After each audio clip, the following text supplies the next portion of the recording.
Hello, everyone. Welcome back to the Telos Initiative. I'm here again with my friend Chris and Matt, and today we're going to be talking about Telos, being the Telos Initiative. Let's talk about what Telos is and what it means for each and every one of us.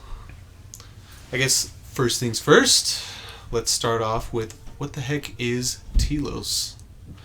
So, Telos is a Greek word, basically translates to end, literally. So the end of something often means purpose or meaning. So you might have heard that in the phrase, the end justifies the means. Really what you're saying is the purpose of what you're doing justifies the things that you do to do it.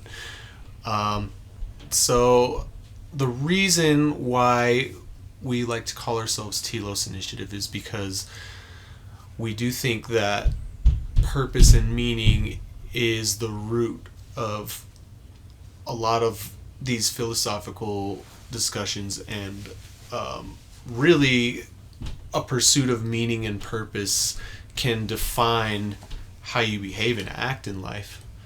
It can define where you're headed, your end, so to speak. So what do you guys think about Telos, or what is your Telos? Or if you believe in a collective Telos, what does that look like? You know, when I think of telos or purpose, I think about the form that something takes and the function that comes out of that form. But say we have the timeline of our lives, right? And throughout our lives, we do many different things. And say in part of your life, you end up saving another person's life. Like say they were, on a train track and they get, about to get run over by a train, and you pull them out of the way and you save that person's life. Now that's very purposeful. However, your story doesn't end at that point. So what's it going towards? And what are you doing throughout your life? Are you going around saving other people's lives, or what? Like your life encompasses many different things, right? Mm-hmm. And at that time, the form that you were taking and your intention committed to action and was able to do this thing, was able to make an event happen, change. You could even say fulfill a point of event in your life. Now. Okay. How do you put that all together in terms of your life? I think it's a really big question. A lot of people spend most of their lives figuring that out. Sure. Well, that may be a general statement, most of their lives, but a lot of their lives certainly, I do think that's something that everyone has to come to terms with at some point. What the heck is going on with my life? Why am I here? Where are we going? That's probably the deepest question in philosophy. And even if you're not someone who likes to think about philosophy or have these deeper sort of discussions, you're confronted with what's my next move? Why do I wake up in the morning? I did think it was interesting that you used the word form. Makes me sort of think of form in the Platonic sense. And Plato's view of forms, a lot of times we confuse form with shape. Like if you've ever been to art school or taken a drawing class, one of the topics that you discuss is form, and what they really mean is the outline or the shape of, or the sort of basic structure of the object that you're drawing. So what Plato means when he's talking about form is something much deeper than just the physical shape of something. He's talking about the telos of the thing, in a sense. He's talking about it's not just its shape, but its sort of purpose. Everything points to a deeper purpose, in a sense, in the Platonic view. And so a floor is a thing to walk on. A circle has, in its pure form, a perfect circle would be like round, and it would be a thing that rolls. And if you think about it, there's no such thing in physical reality as a circle, but all circles strive towards this ideal in the mind, or it seems like it does in the Platonic view. Every circle is reaching out to be the perfect form, and the more in line it is with that form, the more of a circle it is. So it's somehow tied to its identity. That's really deep. I love the idea that the circle is reaching towards something. It's aspiring towards something. We could, if we're thinking in terms of dimensions, we have the circle, and then what's another dimension on top of that? We have the sphere. Right. Right. So is the sphere then the becoming of the circle? Is that its natural point? And I also think of Ken Wilber's. For those who aren't familiar, Ken Wilber is what would we say, philosopher, a really, really smart, very smart dude. It's probably a rudimentary way to put it. It's very, anyway, specializes in consciousness, and he proposed this idea of holons, which is pretty much a whole within a whole within a whole within a whole within a whole. And an example of that would be like atoms contained within molecules, and it goes on in cells and goes on and on and on. And our bodies as a whole contain all of these holes, right? So within the concept of a sphere, or the real thing of the thingness of the sphere, is contained the shape of a circle. I like that. The sphereness of a sphere. Yes. Sphereness is a word.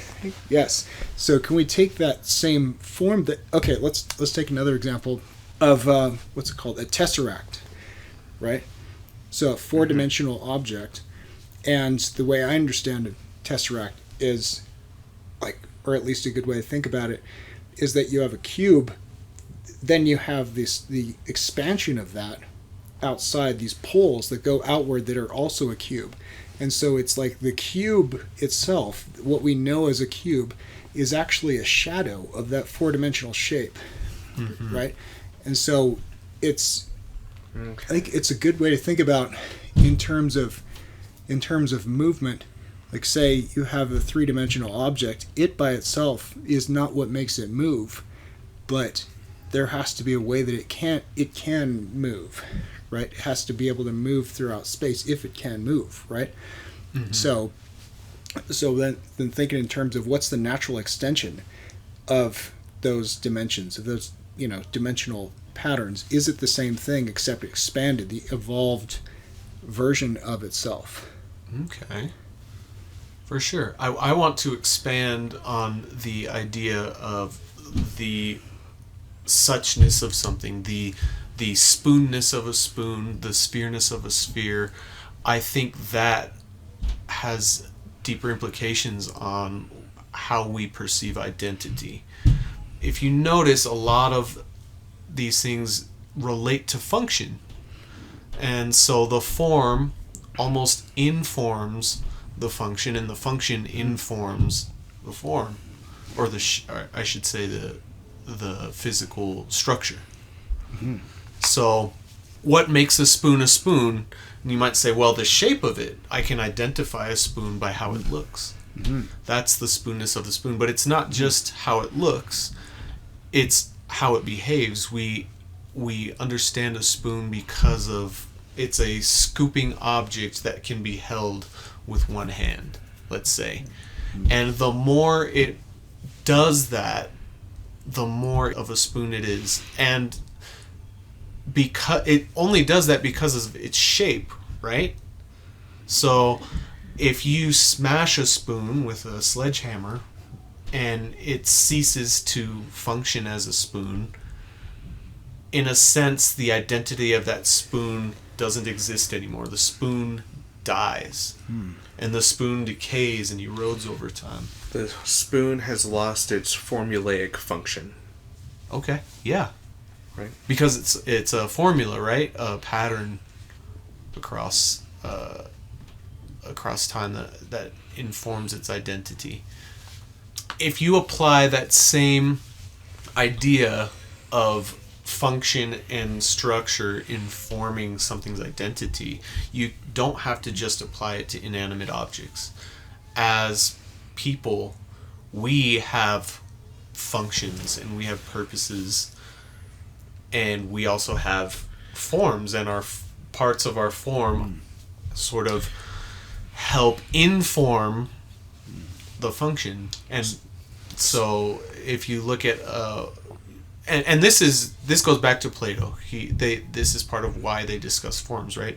What should a human being do? What are we as people?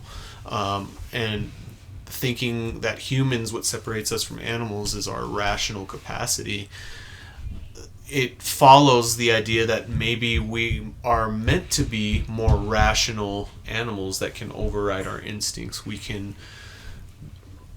The more rational you are, the more human you are. And so your pursuit as a human should be to go towards a highly intellectual and philosophical state of being, rather than just succumb to your hedonistic impulses. Right. So if we're going to talk about like the highest form of telos, right, the highest form of end and purpose, and apply that to the human being, just because we have the function of rationality, where is that pointing to in terms of our end? I think that's a hell of a question. Right. And I feel like really, where we're about to head with this is, I mean, if we're going to talk about end and purpose, and it's a slightly different topic, but we might end up talking about the eschaton, right? The end of all things. Exactly. That's the eschatology, which is sort of, in a highly symbolic sense, taking the finality and end of everything across time, which you see a lot in religious theological discussion. If you've ever heard of Revelations in the Bible, it's an eschatological book. It's talking about the end of times and how everything culminates in a final pattern. So I think that's an attempt to talk about humanity as a collective and where we're all headed, instead of each of us being individuals. You could say that there is a unifying telos amongst what it means to be human, in a sense, because there are things that we all have in common, and things that we all strive for. And maybe if you take all of human experience and try to distill it and take the strongest archetypes from that, you'll come out with some sort of idea of what it ultimately means to be human and where we are meant to be headed. And that can inform how you behave as an individual. At least that's one train of thought. And I think what should inform us beyond just our philosophical inquiries is history, right? And maybe even the theory, going so far as to say like the theory of evolution. Because we're evolving not only physically, but we're evolving intellectually, right? We have the roots of language, and then we're still building up from that. Right. So it's somehow related to construction. You know, I love that you brought up eschatology. It makes me think of these different end world myths like Ragnarok, or I saw this one great example.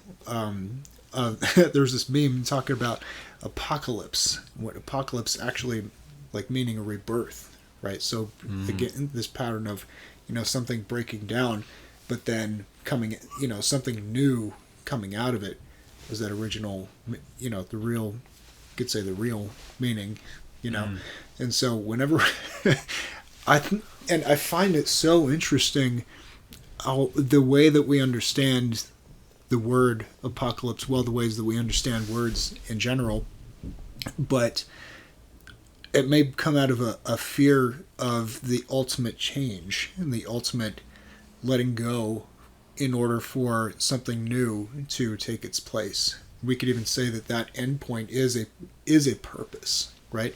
In order for, or rather the rebirth being the purpose on the other side of the destruction.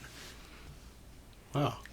That does call into question, and I know we like to get into geometry in these discussions, but in our last podcast we talked about the spiral and how it's sort of a combination between a circle, a recursive idea, and linear progression.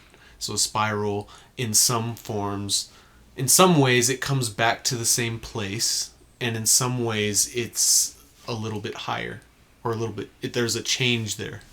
It doesn't necessarily have to be in the upward direction. You can have downward spirals as well. But just thinking about recursive change and cyclical time versus progression and linear time, even fundamentally with shape patterns, kind of brings an interesting idea. Is telos ultimately something that brings you back to the source, right? Something like reincarnation, or something like ultimately going back to the way nature is supposed to be? Or is telos a progressive thing that takes you to a new place entirely, where you are transformed completely from what you used to be? Well, we're trying to reconcile two concepts here, right? Mm-hmm. Well, really what we're trying to do is reconcile the cycle of life. We're trying to reconcile destruction and construction together. Mm-hmm. And I guess what I would play off of that, like you said earlier, Matt, that the apocalypse is really more like a pattern of rebirth. Like Napoleon was an apocalypse. Hitler was an apocalypse. The COVID pandemic was an apocalypse. Mm-hmm. And we're still dying and rebirthing. And we're still like trying to lead up. So you have to return to the source. Yeah. Yeah, and if you think of those patterns as fractal, you could even apply that to your individual life, right? You have many apocalypses throughout what you do in life. Maybe you go through a huge divorce, mm-hmm. or you find out your spouse is cheating on you. That's going to completely rock your world and change the way you view not only them, but yourself. It's so interesting, too, thinking about something in your life that you could, okay, how to put this, that you're willing to let go of, or something that shakes you up enough that the thing itself, the large thing, is not what's destroyed, but the point of that is to shake you up enough so that something in you is destroyed in order for something new to come out of that, and to be able to have a renaissance within that same event, within that same situation. Like a disruptive. So sometimes disruptive patterns can stimulate growth. Think of like a volcano or a wildfire helps clear the forest of dead wood in order for new life to better propagate. Exactly. That's the story of the Passion, right? I mean, the important thing that Jesus was, right, in the story, he was God, but that was completely immovable. His humanity, like his human body, was scourged and destroyed, and he died, and then brought new life as he was brought to life. Which calls into the idea of, which calls us to the idea of the phoenix, which is sort of an archetype of rebirth. Mm-hmm. The Jesus story is a phoenix story. It's talking about something up here brought all the way down, and almost like a slingshot brought even higher. You know, I love to think about, this should come as no surprise, visual artists, you know, it's what you and I especially, but the visual implications of symbols such as the cross, right? So here's one. if we think about the horizontal bar as the material plane and the lower portion as the descent into hell, and then above that, I as had the never rise considered that. up into heaven, right? That there is a necessary part. It's an axis. Oh, I had Right? never considered that. Right. The horizontal beam being like the earthly realm, and it goes down and then up. Yeah. Just in the shape itself. Yes. Oh man, That is really a great interesting. insight. Yes. And like the phoenix, if we think about the way that a wingspan is, that you have the body of the phoenix, like let's say we were looking straight on at a phoenix with its wings spread, right? It's like this. Well, for those who can't see me, I have my arms spread like like a wingspan. Like a wingspan. I'm sure any of you with an imagination can. It's the imagination. Yeah, right. Since we brought up the cross, I thought it might be interesting to talk about the origins of the letter T or Tav in Hebrew. So in ancient Hebrew, the final letter of the alphabet is Tav, and it ultimately and letters in Hebrew have different meanings for each and every character. So the last letter of the alphabet is representing truth, but it's also representing something similar to telos, like end or purpose. So the literal character for Tav in Hebrew is just like a mark. It's like a cross. And anybody who knew ancient Hebrew at that time would have seen the cross that Jesus was on, and it might have clicked like, oh, this is a symbolic representation of the end, the ultimate end. It's literally the last letter in their alphabet, which informed everything all the way back to Genesis. Not to nitpick, but was it maybe more like a plus sign, or like what was the form that it... I mean, it wasn't exactly the same cross as was in the crucifixion with a slightly lower bottom portion, but it's a cross all the same. Like, you could call it a plus sign. Okay. But it's a mark. So, not to, like, I'm not going to be a nitty-gritty nitpicker, right? But historically speaking, the cross, Roman cross, was more like a capital T. Right.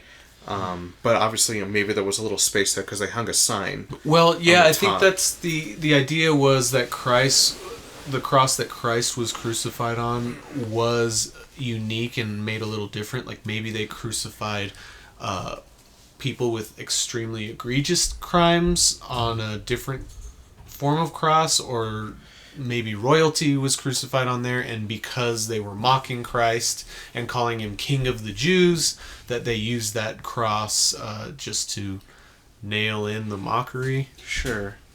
No pun intended. I've never heard a sentence filled with so much pun in my entire life.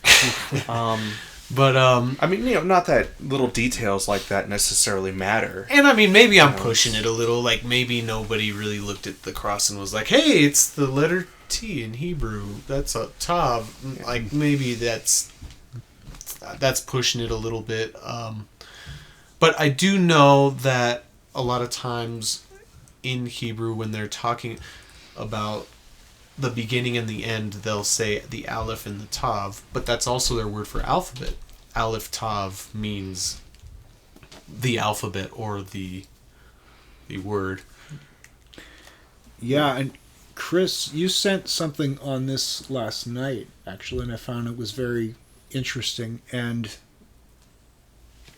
in a nutshell, what stood out to me is like the universal code within these two letters, within the alphabet. And if you could comprehend that, then you can comprehend all that's contained within the alphabet and all that's contained within meaning. Would you agree with that, or how would you translate that? I would agree with that, but I think you're confusing what I said with what that guy said in the video I sent you. Okay. They sound I very wish I were similar. that smart, though. Yeah, what are your thoughts, though? That if I understand the end and the beginning, I can understand the entirety. Oh. Well, that's actually, there's some truth there, right? Yeah. If you understand where things are headed and you understand where they came from, you can probably get a good grip on where you're at in the middle. Wow, that is interesting. Actually, I didn't even realize that. I spoke the words, and now it's just dawning on me. Yeah, if I understand the beginning, right, where I came from, and understand where I'm going, that sets my whole purpose in life. That sets my Right. telos. Right. It's like a set of coordinates Mm-hmm. where you start, and I've often asked myself throughout my life, like, there's the question of who I am, but then there's why am I the way that I am, right?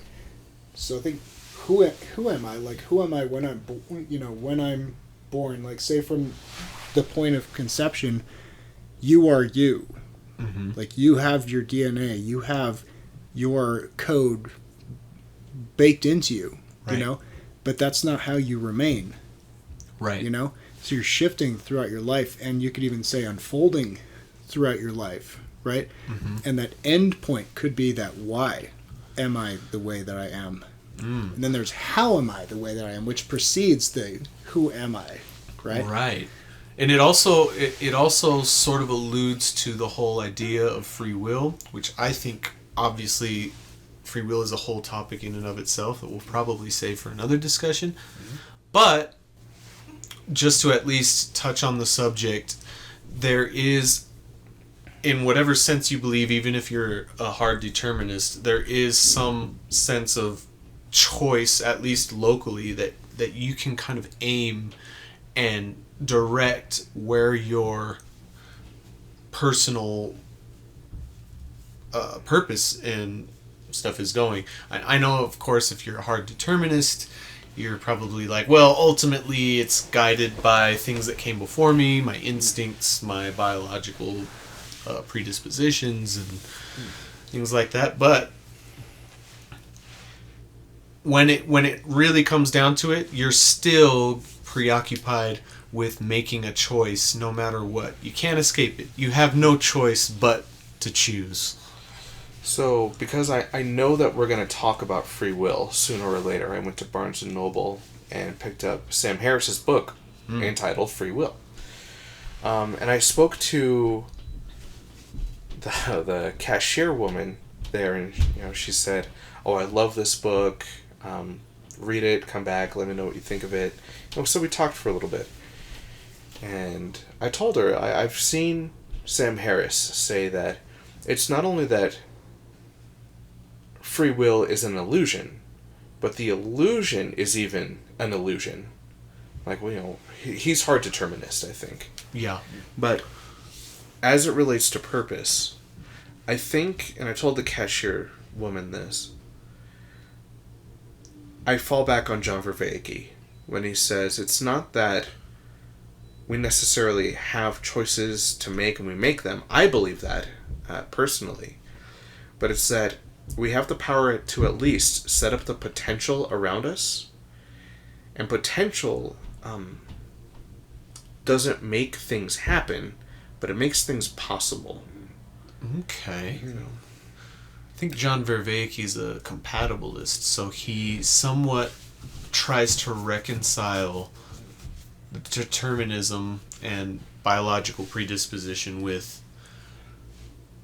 just sheer choice and why we're motivated in the first place. And really, you're almost shooting yourself in the foot, I think, when you say out loud, like, well, nothing really matters, it's all determinist anyways. You're still going to have to make choices. And if you keep telling yourself that you're not going to be able to make a choice because on a cosmic level you're just a domino chain, acting out in whatever way it is, really you're going against this fundamental drive in yourself that's going to really want to be in a higher place, so to speak. I think that the universe being deterministic in and of itself and valuing things as not mattering can be separated.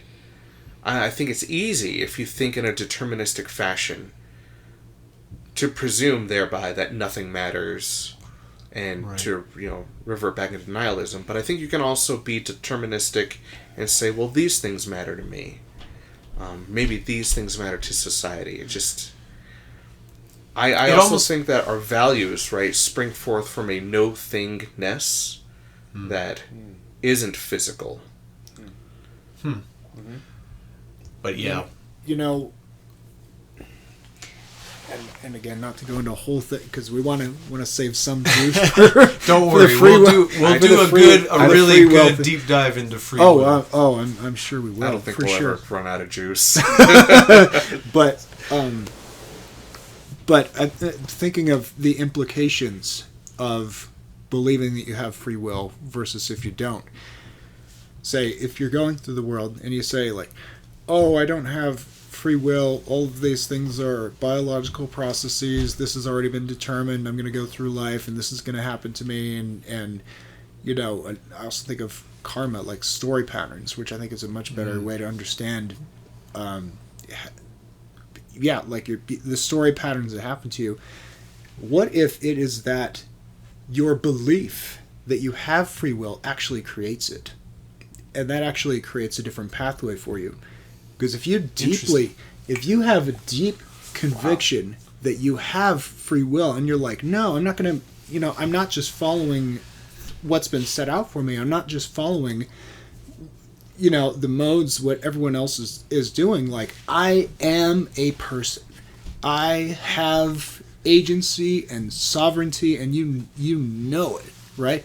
Your life is going to go in a completely different direction than someone who believes that all you do is just move through life, and you're just what is the term some people use, NPC. Not to say that I believe that whole philosophy, but practically in terms of a psychological model, that makes a whole lot of sense. If you actually believe, like, hey, I can actually do something about my life, I can actually direct the course of my life.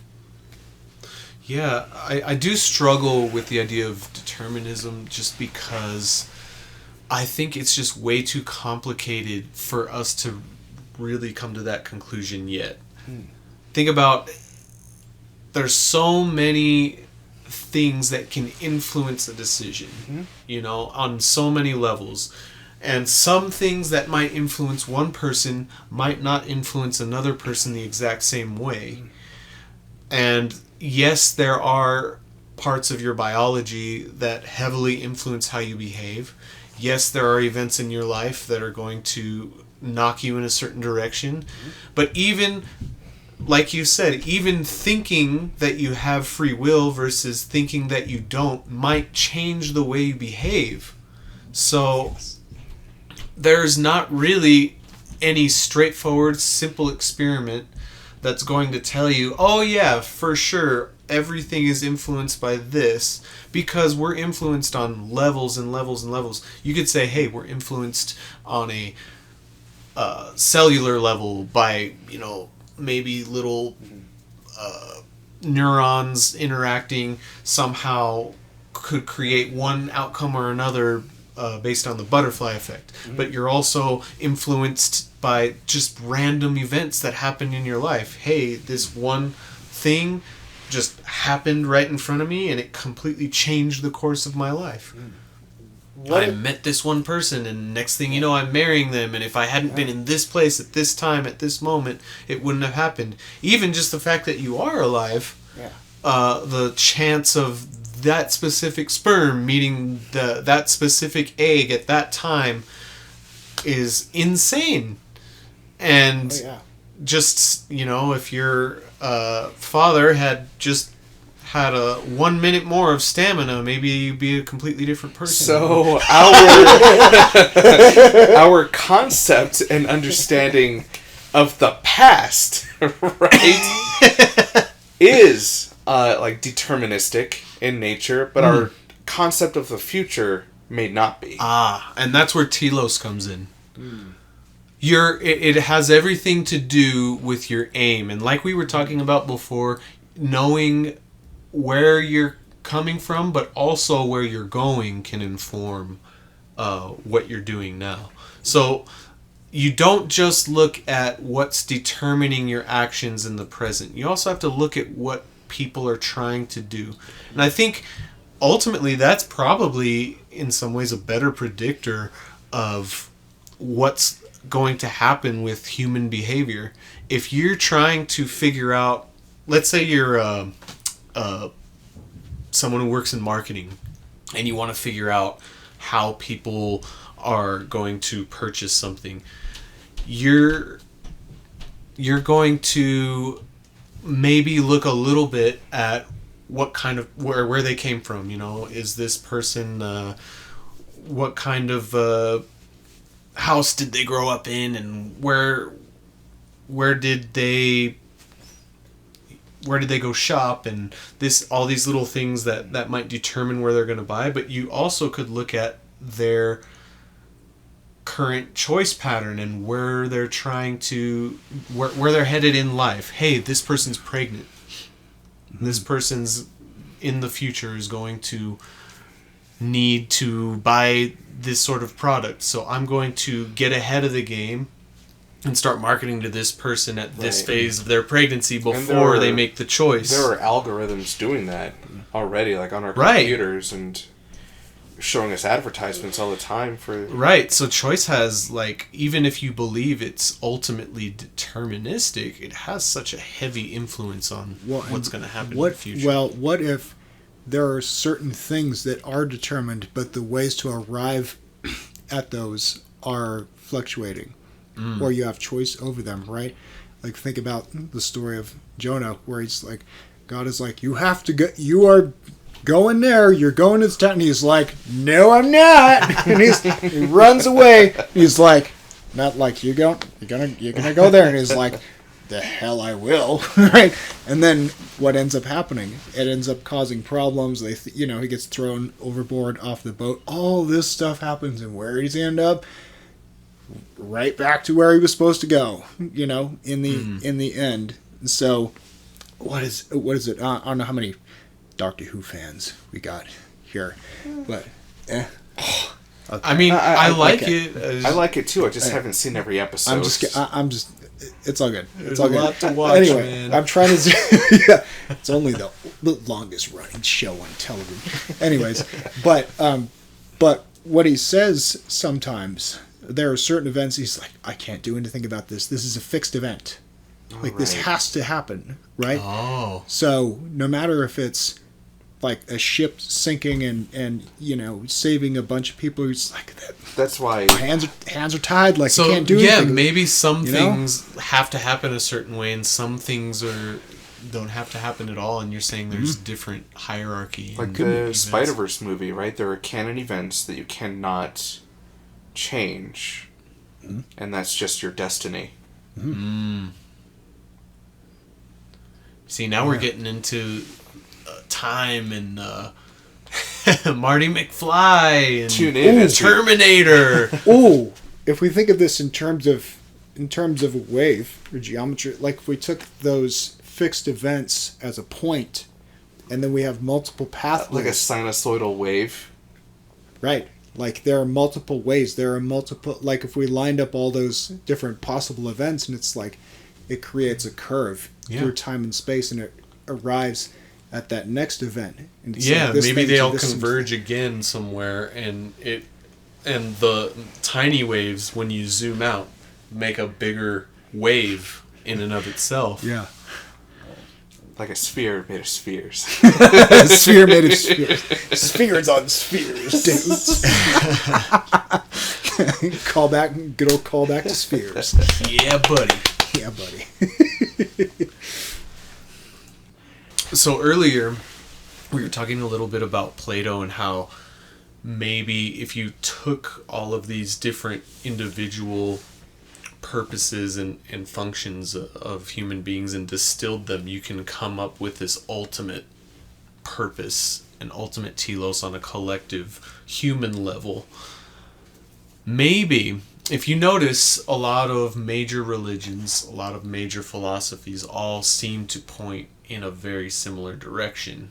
And there's even popular philosophies today kind of culminating and taking a little bit from all the different religions and saying, oh, they're all kind of trying to say the same thing. I think that's because they all gravitate towards this idea of love.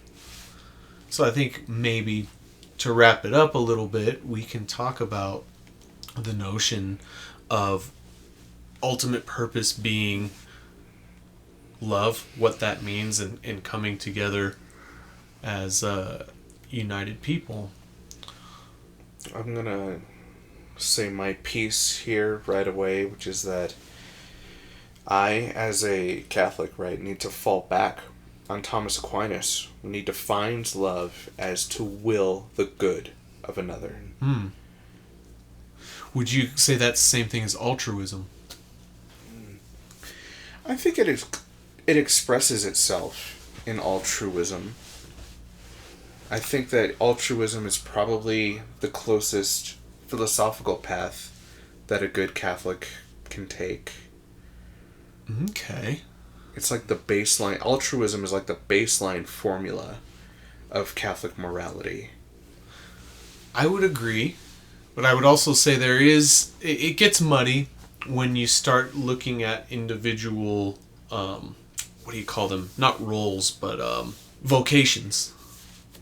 When you look at individual vocations for different people, let's say one's a father, well, to love the whole, let's say love a whole community or love your country would come second to your role as a father and trying to love your child. I would say a lot of philosophies say, hey, depending on your role, you do this thing first, and then you do these other things second.